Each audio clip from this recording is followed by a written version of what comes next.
విశాఖ నగరానికి పెనుముప్పుగా మారిన కడలిని కట్టడి చేయడం సాధ్యమేనా? తీరాన్ని కోసేస్తున్న రాకాశయాలను రక్షణ చర్యలకు లొంగుతాయా?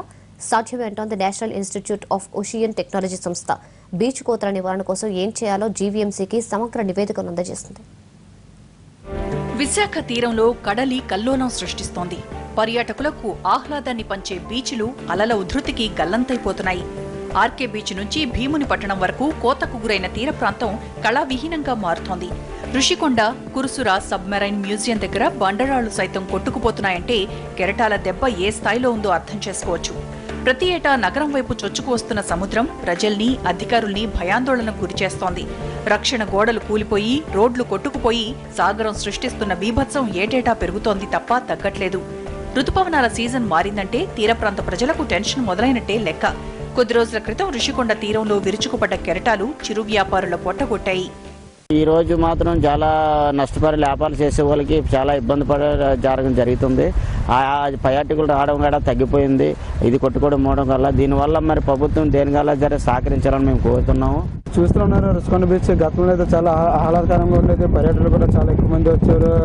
ఇప్పుడు వ్యాపారం కూడా చాలా ఎక్కువ జరిగేది. కానీ ఇప్పుడైతే బీచ్ చాలా కొంతకాలంలో ఒక 100 అడుగులు ముందుకు వస్తుంది. ఇప్పుడు వ్యాపారులు కూడా తన వ్యాపారాలు చాలా మంది మూసేసుకున్నారు. బీచ్ని కరెంట్ పోల్ అయ్యి ఇప్పుడు జీఎంసీ కూడా తీయడానికి కూడా ఎవరు రాలేదు. కరెంట్ కూడా లేదు. బీచ్ వచ్చిన పర్యాటకులు చాలా వరకు తగ్గిపోయారు. వ్యాపారులు కూడా పోయి ఇలాగే నువ్వులేస్తే రాను ఇదే ఋషికొండ బీచ్ ఉందని చెప్పుకోవడం తప్ప ఇక్కడ చూడడానికి అయితే ఏమి ఉండదు. ప్రమాదకర స్థాయికి చేరిన బీచ్ కోతల నియంత్రణ కోసం అధ్యయనం చేసిన national institute of ocean technology నివేదికను రూపొందించింది. 3 దశల్లో అలల ఉధృతికి అడ్డుకట్ట వేయాలని జీవీఎంసీకి సూచించింది. తీర ప్రాంత రక్షణకు జియోసింథటిక్ ట్యూబ్ ఏర్పాటు చేయడం, 2.5 లక్షల క్యూబిక్ మీటర్ల ఇసుకను తీరంలో డంప్ చేయడం, శాశ్వత చర్యల్లో భాగంగా టెట్రాప్యాడ్ ఫ్యాబ్రికేషన్స్ నిర్మాణం చేపట్టడం ఇవి ఎన్ఐఓటీ చేసిన సూచనలు.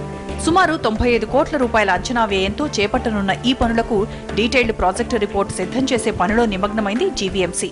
ఇమీడియట్లీ అది కూడా అవసరం లేదు, ఓన్లీ బీచ్ నరిస్మెంట్ చేస్తే చాలు అని చెప్పి ఎన్ఐఓటీ వాళ్ళు చెప్పారు. సేమ్ ఇప్పుడు కన్సల్టెంట్ వస్తున్నారు, వాళ్ళు కూడా డెల్టారస్ వాళ్ళు కూడా చెప్తారు.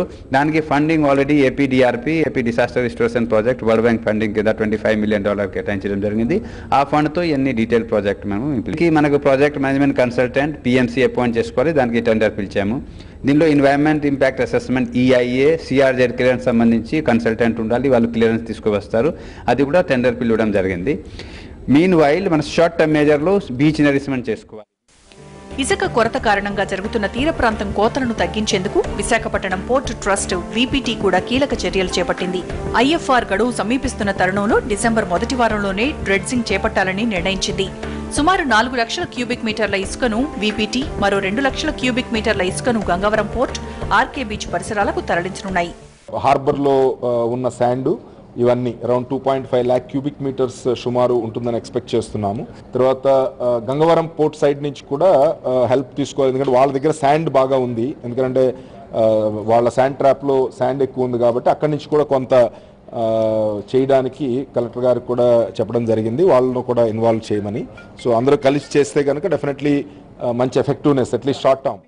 తీరం కోతల నియంత్రణ చేయకపోతే పర్యాటకానికి కేరాఫ్గా నిలబడ్డ బీచ్లు తమ ఉనికిని కోల్పోయే ప్రమాదం ఉంది.